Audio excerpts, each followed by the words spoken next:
পলাশপুরের রূপা। পলাশপুর একটা ছোট্ট গ্রাম, সবুজ ধানের মাঠ, কাঁচা রাস্তা আর পাখির ডাক, এই সব মিলিয়ে যেন ছবির মতো একটা জায়গা। এই গ্রামে থাকত রূপা, এক কিশোরী মেয়ে, যার চোখে ছিল বড় স্বপ্ন। ওর বাবার একটা ছোট দোকান হবে।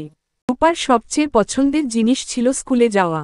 ক্লাস 7-এ পড়ে সে, আর গ্রামের স্কুলেই ওর পড়াশোনা। কিন্তু গ্রামের অনেকেই মনে করত মেয়েদের বেশি পড়াশোনার দরকার নেই।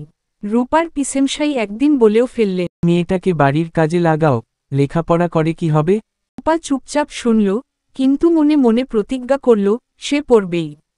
প্রতিদিন ভোরে উঠে পড়া, তারপর মাটির চুলায় রান্নায় মায়ের সাহায্য করে স্কুলে দৌড়ে যাওয়া, এই ছিল ওর রুটিন। স্কুল থেকে ফিরে আবার পড়াশোনা। সন্ধ্যায় মোমবাতি আলোয় বই পড়ত সে।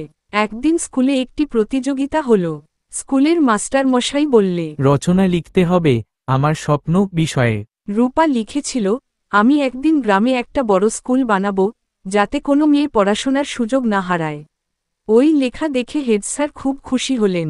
পরে জেলা থেকে একজন শিক্ষক অফিসার এসেছিলেন স্কুল দেখতে, তিনি রূপার লেখাটা পড়ে অভিভূত হয়ে যান। সরকারি স্কলারশিপের ব্যবস্থা করে দিলেন। সেই থেকে রূপা কলকাতায় একটা বড় স্কুলে পড়াশোনা করত। মাঝে মাঝে গ্রামে আসত আর সব মেয়েদের বলত, স্বপ্নটা বড় করো, তাহলেই সফলতা পাবে।